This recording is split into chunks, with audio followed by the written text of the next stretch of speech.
Bendiciones. Hoy tenemos un tema muy interesante. Es una pregunta que muchos se hacen y muchos cristianos se la hacen. ¿Deben los cristianos participar en la política? Ese será nuestro tema en el día de hoy. Sin embargo, antes de comenzar, quisiera invitarte para que te suscribas a mi canal en YouTube y actives la campanita para ver nuevos videos. Tú eres soberano,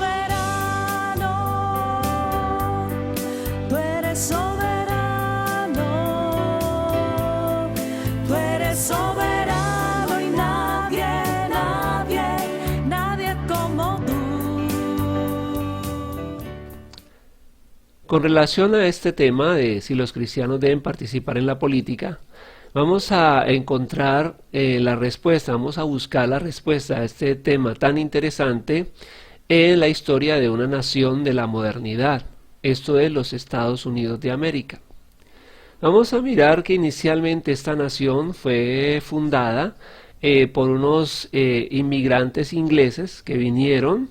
Ellos allá no podían vivir su fe porque eran radicales cristianos y ellos tuvieron el sueño y la visión de que en las tierras recién descubiertas de América podrían iniciar un lugar donde pudieran adorar en libertad. Es muy importante resaltar esto de adorar en libertad, porque digamos que este va a ser el móvil para que ellos se vengan de Inglaterra y lleguen a Estados Unidos. Tenemos que recordar que los cristianos de la Reforma eran gente centrada en la Biblia, pero no solamente creían en un Dios de una manera religiosa, como muchas personas lo hacen hoy, sino que entendían que Dios es el Rey y el Señor de todas las áreas de la vida. Por eso una vez que estuvieron ubicados en América, su visión fue la de tener un gobierno, de acuerdo a lo que enseña la Biblia, lo que le enseñó Dios a Israel en el Antiguo Testamento. También tener un sistema educativo, igual siguiendo los parámetros bíblicos. De la misma manera tener una economía siguiendo los mismos principios bíblicos. Esto es algo que tenemos que recordar muy bien. Por eso la Nueva Jerusalén, como inicialmente sería conocida, y luego Nueva Inglaterra y finalmente Estados Unidos de América, tendría la idea de que el rey de esta nueva nación era Jesús, tal cual lo estamos diciendo, tal cual era la concepción que ellos tenían. Y la Biblia sería la constitución de esta nueva nación. Estos cristianos llegados de Inglaterra son conocidos como los padres peregrinos o los puritanos. Estos puritanos llegaron a una tierra, por ejemplo, tenemos una historia, la del Mayflower, y debemos recordar que para los norteamericanos el pacto del Mayflower, que es un cuadro, representa, digamos, la fundación de esta nación, de Estados Unidos de América, y es un cuadro que ellos tienen exhibido en lugares muy importantes de su nación. Hay un grupo de hombres en un barco que están arrodillados, están orando a Dios, y en el centro del cuadro está la Biblia. Estos, digamos, en el año 1630, quienes arriban a Norteamérica en un barco, en este Mayflower, ellos van a tener muchas dificultades. De hecho, en los 3 primeros meses de estar acá va a morir la mitad de su población, o sea que de 102 pasajeros que llegan, aproximadamente 50 personas van a morir. Un invierno durísimo, situaciones muy difíciles. No eran las tierras que se encontraron los españoles, tierras de abundancia, de un clima cálido, de vegetación, de frutas. No, era un lugar bastante complicado. De hecho, es interesante ver que por la parte de los españoles, cuando ellos llegaron al sur de América, ellos avanzaron hacia las tierras del sur y también Centroamérica, mas no siguieron avanzando hacia el norte porque estas tierras no tenían tantos recursos como las del sur. O sea que estamos mirando de que las tierras en las cuales va a establecer Estados Unidos no eran las más afortunadas, que las más afortunadas son las del sur del continente. Tenemos que mencionar a un personaje que se llama John Winthrop, y John Winthrop es un abogado cristiano, puritano, inglés, que también llegó a América alrededor de 1630. Él estaría siendo elegido el gobernador y sería gobernador por 12 ocasiones consecutivas. Este hombre, cuando va a iniciar su mandato como gobernador de estas colonias, escribe un discurso que va a dar en una iglesia y ese discurso se llama Un modelo de caridad cristiana. Yo quiero que usted analice algo. Estas personas conocían solamente una forma de gobierno y era la monarquía.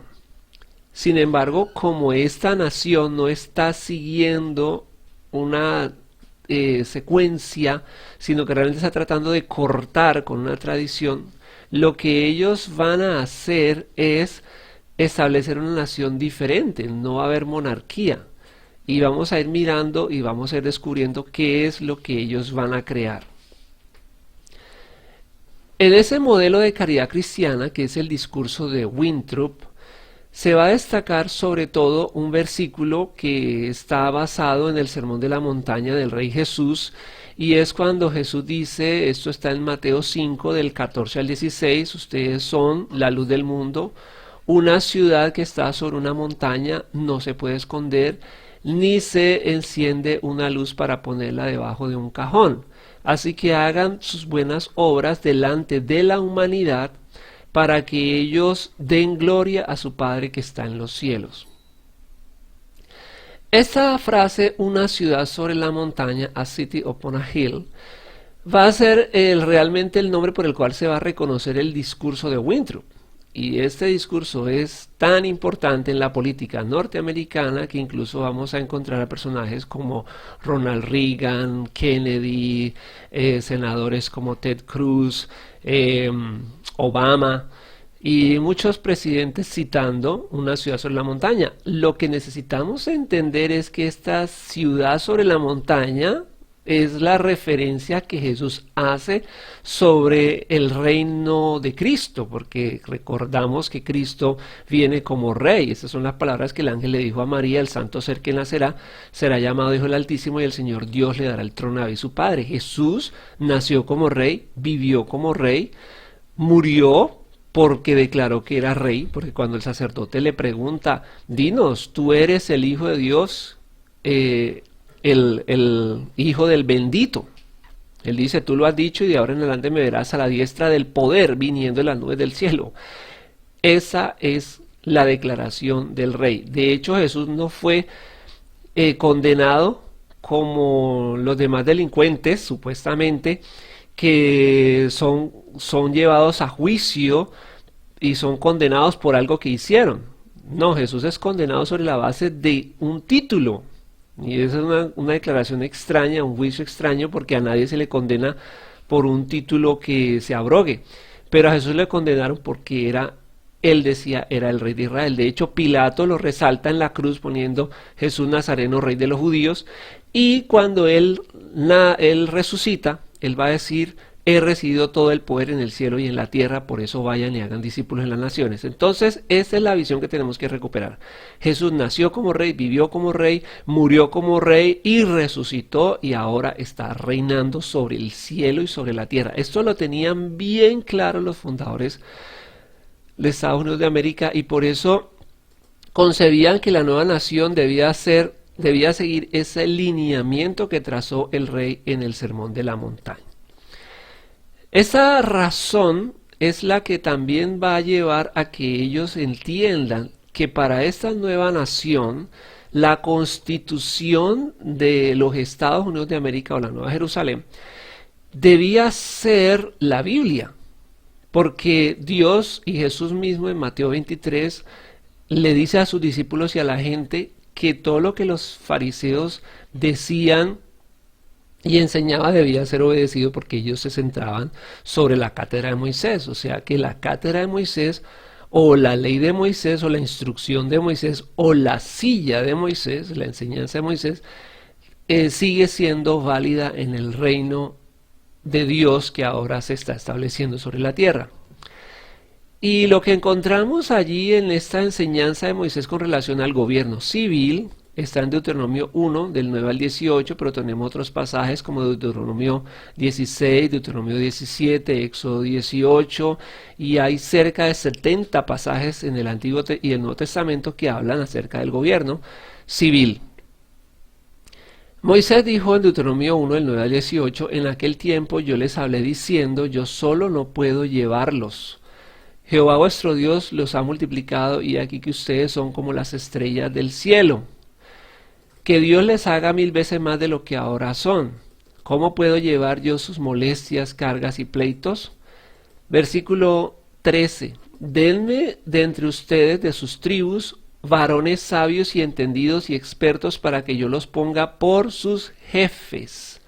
Y me respondisteis y dijisteis, bueno es hacer lo que has dicho. Y tomé a los principales de vuestras tribus, varones sabios y expertos, y los puse por jefes sobre vosotros, jefes de millares, de centenas, de 50, de 10, gobernadores de sus tribus. Resaltamos allí la palabra gobernadores, porque estamos mirando que este nuevo sistema no existía en ningún lugar del mundo. En ningún lugar del mundo existía cuando llegan los puritanos a Norteamérica. Solamente va a ser reinstalado después de muchos siglos de que pasó el antiguo Israel, va a ser reinstalado en Norteamérica. La elección de gobernadores por parte del pueblo. Y entonces mandé a vuestros jueces, gobernadores y jueces, que debían, como dice Moisés, oír entre sus hermanos y juzgar justamente entre el hombre y el extranjero, entre el hermano y el hermano y el extranjero. Nota que la base del reino es la justicia, por eso Jesús también en Mateo 6:33 no es una palabra menor cuando Jesús dice, pongan primeramente el reino de Dios y la justicia, y todas las demás cosas les serán añadidas. Entonces la justicia es la clave de una nación próspera, una nación libre, una nación gloriosa. Por eso también vamos a encontrar eso en Proverbios 14, donde dice que la justicia hace grande a la nación, pero la corrupción la destruye. También sigue diciendo Moisés a estos jueces, no hagan distinción de persona en el juicio, así al pequeño como al grande oiréis, no tendrán temor de ninguno, porque el juicio es de Dios, y la causa que fuera difícil la traeréis a mí. Interesante, entonces vamos a resaltar que la orden de Dios para nosotros es elegir gobernadores, elegir jueces, y estas personas deben juzgar de acuerdo al juicio que es de Dios. El juicio es de Dios. Porque es que cuando decimos deben los cristianos participar en la política, pues esta pregunta, aunque es interesante, pues realmente revela nuestro desconocimiento de la voluntad de Dios. Claro, no solamente pueden participar, sino que tienen toda la obligación. Son las personas íntegras, las únicas que deberían tener el espacio para juzgar, gobernar, dirigir. O sea, ¿de dónde pasamos? ¿De qué punto estamos? ¿Podemos participar en la política? No, no solamente son los íntegros los que pueden participar en la política, sino que deben hacerlo. Deben ser personas íntegras las que Dios manda a que dirijan los destinos de la nación. Este gobierno, que lo vamos a conocer como el gobierno republicano, viene de la Biblia, que es el sistema de jueces, que lo vamos a encontrar luego de Moisés. Vamos a ver a un líder. Moisés fue juez de Israel, Josué fue libertador y juez de Israel, y luego vamos a encontrar todo un libro de jueces. Y vamos a ver un choque allí cuando ellos intentan elegir su primer rey, y sin embargo vamos a ver que es el sacerdote Samuel quien va a ungir a David, y también va a ungir a Saúl antes de David. Esto es como si hoy en día tuviéramos a uno de los pastores más importantes de la iglesia y este fuera quien eligiera o ungiera o le diera el voto al presidente de la república. Entonces, esto es lo que la Biblia nos está diciendo, esto es lo que la Biblia nos está mostrando simplemente, y nosotros debemos seguir la constitución del reino. El gobierno republicano viene entonces de la Biblia, pues Dios lo ordena expresamente a Israel, y es la nueva nación norteamericana la que va a tomar este modelo. Otro punto que también necesitamos resaltar es que anda una idea que se ha repetido mucho, pero que es falsa, y es la separación de la iglesia y el Estado. Mire, esta idea no aparece en ningún documento fundacional de los Estados Unidos de América. Ahora sí necesitamos entender cuál es el concepto de iglesia y cuál es el concepto de Estado que ellos tenían. No es una denominación. Ellos sí, todos estos líderes religiosos, políticos norteamericanos, entienden que ellos no quieren repetir los errores de la Europa donde venían las guerras religiosas porque una denominación atacaba a la otra. Lo que ellos no querían es que una denominación en particular cristiana estuviera al cargo del gobierno. Lo que ellos querían era un país cristiano. Entonces, hay que aclarar un poco. Denominación en particular, una denominación bautista, presbiteriana, la que sea, al frente del gobierno, no, eso no es lo que queremos. Lo que queremos es un país cristiano, donde todas las denominaciones tengan libertad para hacer su trabajo. Entonces, un país cristiano, con un gobierno cristiano, como lo muestran sus documentos fundamentales. De hecho, la Constitución de Estados Unidos de América, dice David Barton, y está mirando sobre David Barton, dice cosas muy interesantes. Es un politólogo, un teólogo norteamericano, un historiador, conocedor bastante intenso de la historia norteamericana. Sin embargo, trataba de encontrar material de él en español y no lo hay. Y debido a que esta cuestión es tan candente y los cristianos no estamos teniendo una respuesta tal vez clara, me parece importante que podamos traducir las ideas de estos hombres para que nos informemos mejor y no cometamos los errores que estamos cometiendo hasta ahora. Entonces, David Barton nos informa de que prácticamente el 33%, o sea, la tercera parte de la Constitución norteamericana está basada, son citas directas de la Biblia. Y cerca del 88% de la Constitución son referencias a la Biblia.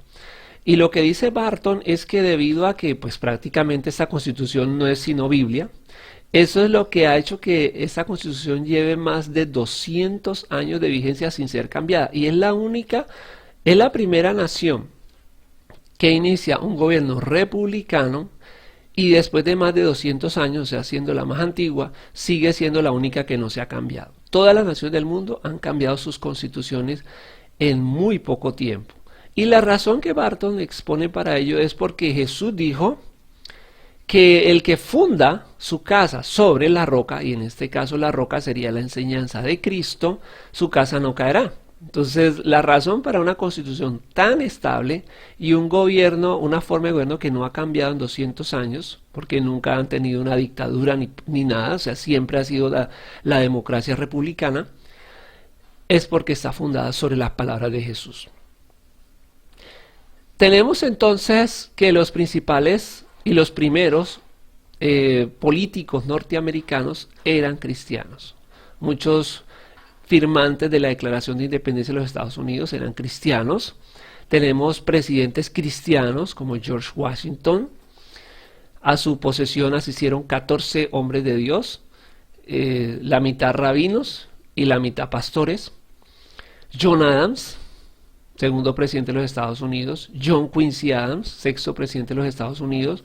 Y podríamos seguir la lista con todos los senadores y congresistas y todos esos hombres, incluso algunos que fundaron, no solamente estuvieron firmando la declaración y estaban en el Congreso del Senado, sino que también iniciaron sociedades bíblicas, sociedades para la evangelización de América, la impresión de Biblias, promoviendo la Biblia en las escuelas, porque también tenemos que el primer libro de texto de los Estados Unidos de América es la Biblia, y el Congreso de los Estados Unidos también va a firmar, el Congreso de los Estados Unidos de América va a firmar una ley para que se imprima la primera Biblia inglesa. Ellos ya tenían Biblias que habían traído de Inglaterra, pero la primera Biblia de habla inglesa que ellos van a imprimir, la van a imprimir en el suelo americano por una orden expresa del Congreso de los Estados Unidos de América. Esto es lo que va a lograr y lo que va a hacer que esta nación llegue a ser la nación más justa, más libre y más próspera del planeta, por lo menos en ese momento. En otros episodios estaremos mirando los efectos de tener la Biblia como constitución y que los gobernantes de la nación sean quienes busquen en la palabra de Dios y en una vida de integridad las respuestas que Dios quiere para la nación. Por eso, si nosotros logramos tener naciones centradas en la Biblia y no cometemos el error que estamos cometiendo de separar la Biblia de la arena cívica, pública, comercial, vamos a ver un cambio impresionante en nuestras naciones. La Biblia es la esperanza, es a lo que tenemos que apuntar en estos momentos de caos, de oscuridad, de destrucción. Si los latinos deseamos encontrar justicia, libertad y prosperidad, nuestro sueño no debe ser viajar a Estados Unidos. Lo que nosotros necesitamos hacer es Biblia en mano, reformar la política, el comercio, la familia y todas las áreas. Y veremos algo impresionante. Eligiendo congresistas, eligiendo gobernantes, eligiendo senadores, eligiendo jueces que sean íntegros como Dios manda. Es una orden de Dios, es una orden de Dios. Los íntegros son no solo los que pueden, sino los que tienen la obligación de regir una nación para que no veamos más corruptos en el poder. La palabra del Señor dice que cuando los justos gobiernan, el pueblo se alegra, pero que cuando el impío se sube, el pueblo gime, el pueblo llora.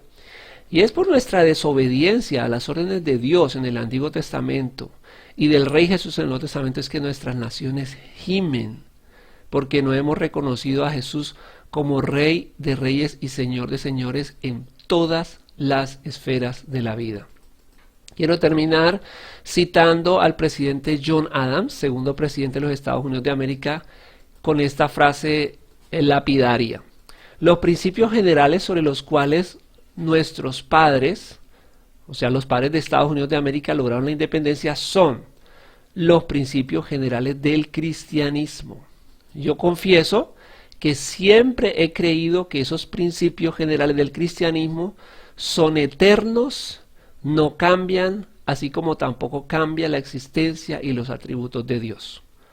Quisiera agregar una frase más de otro presidente de los Estados Unidos de América, que es el presidente Theodore Roosevelt, y él dice así: las enseñanzas de la Biblia están tan entrelazadas y entremezcladas con la vida cívica y social de los Estados Unidos de América que sería imposible para nosotros imaginarnos cómo sería este país si las enseñanzas cristianas fueran eliminadas. Bendiciones, tiempo de cambio, tiempo de poder, tiempos de tomar el reto y que los íntegros comiencen a gobernar la tierra. Tú eres soberano, tú eres soberano, tú eres soberano y nadie como tú. Tú eres soberano, tú eres soberano, tú eres soberano y nadie como tú. Y al mirar los cielos y al mirar los campos y al mirar las aves veo tu poder. Y al mirar los cielos y al mirar los campos y al mirar las aves veo tu poder. Tú eres soberano,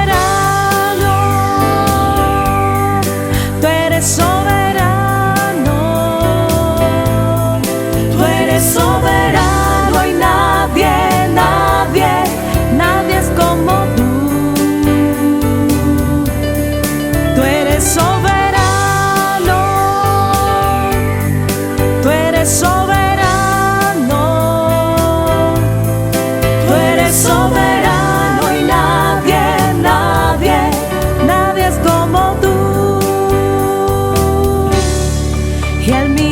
la tierra y al mirar los valles y al mirar los mares veo tu creación. Y al mirar la tierra, al mirar los valles, al mirar los mares veo tu creación.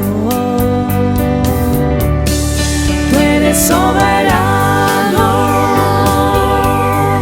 tú eres soberano, tú eres soberano y nadie como tú. Tú eres soberano, tú eres soberano, tú eres soberano y nadie como tú.